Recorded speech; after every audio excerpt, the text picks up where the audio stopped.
I've always had trouble putting my thoughts into words most of the time, but I think this game was just so good that it transcended whatever shortcomings in my noggin exist and just forced me to write this script.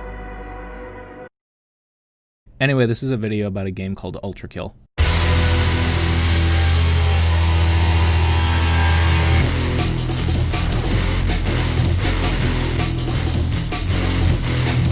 Ultrakill is a game published by New Blood Interactive, who also published stuff like Dusk, which,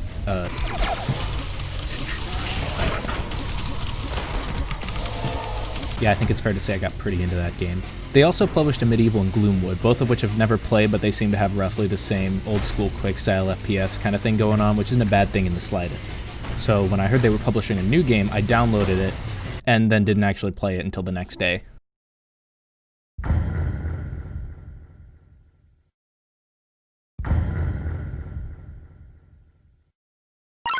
So, when you first start the game, you get this calibration sequence cutscene, then the entire game's story is summed up into 3 lines of 3 words each.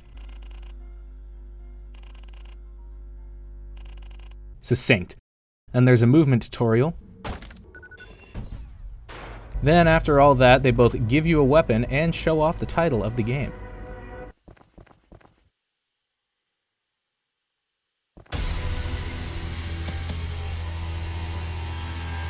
God, I wish I could experience that for the first time again.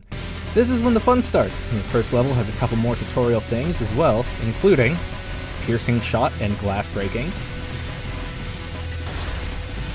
And one of my favorite parts in the entire game, projectile parrying. I'm not going to go over every part of every level, but here's the rest of the stuff you'll probably need to know. By the end of the demo, you can get 3 different weapons, 2 of which have 2 different alternate abilities. You unlock these abilities at the terminal at the beginning of every stage with soul points, which you can get from completing stages and finding secrets.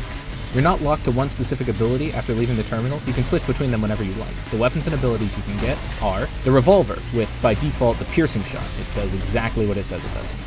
You can also get the coin, which I'm not going to say is the most badass way to finish off a boss in any game, but it's got to be top 20 at least. You toss a coin into the air, and if you hit it, it auto-targets the nearest enemy's weak spot. It's not the best to use in crowded areas, since you can't really choose what enemy it targets, but against single or double enemies, it works wonders. The next weapon you'll get after defeating the sword robot is the shotgun. Even the default fire is really powerful. You'll be able to one-shot a lot of enemies with it, and even pierce weaker enemies.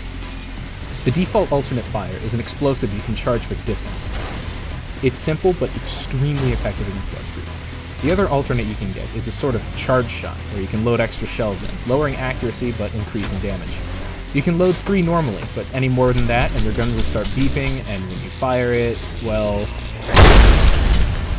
yeah. The overload can be pretty useful at times, but you'll take a big chunk out of your health whenever you use it, so it's pretty occasional.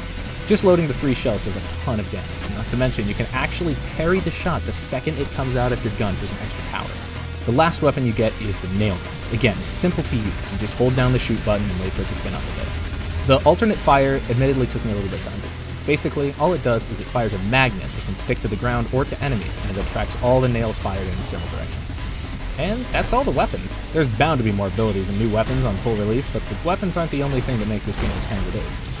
Now, you might have noticed the stuff on the right side, and that's basically your style points. No, that's literally your style points. They're called style points on the end level screen.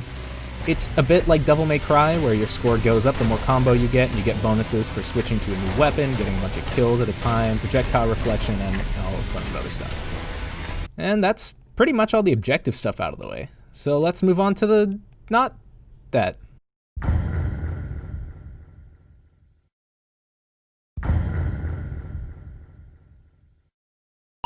In short, it's a combination of a bunch of stuff in games I really love. The odd sort of chaos that old school Twitch shooters can pull off while not being overwhelming is amazing to me.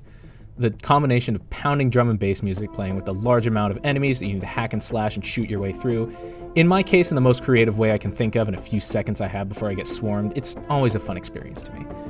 And speaking of chaos, the game is fast. Not only that, but it's fast with movement to match. Much like Dusk, your character is already fast by default, but in this game, you have even more movement abilities available, like wall jumping and the ground slam. Dusk wasn't a slow-paced game by any means, but the fast pace along with the movement abilities in Ultrakill just kick it up a notch. Lastly, a few smaller things. First, the way your weapon gets introduced. I know it's such a simple build-up to a climactic point, but the way the music cuts out when you enter the room, the way the gun is just alone on the pedestal, I can't really explain it, but this is the point where I sort of knew what kind of game this was going to be. The projectile parrying feels just amazing. It's sort of like hitting a good smash attack in Smash Ultimate, where everything just sort of stops for a second to emphasize, for lack of a better term, how meaty that hit just was. And the coin gun. I know I already said it, but it's such a cool weapon to use. It takes a bit to get used to, but I think the hitbox is a little bit bigger than it seems. It's not the most practical weapon to use on bosses. I think that would be the shotgun with the extra pellets alternate. But as the theme of the game, if you want some extra style points, there's really nothing like it.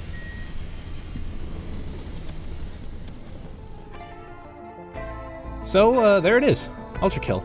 I'll have a link to the Steam store page for it down in the description. Thanks for listening to my rambling.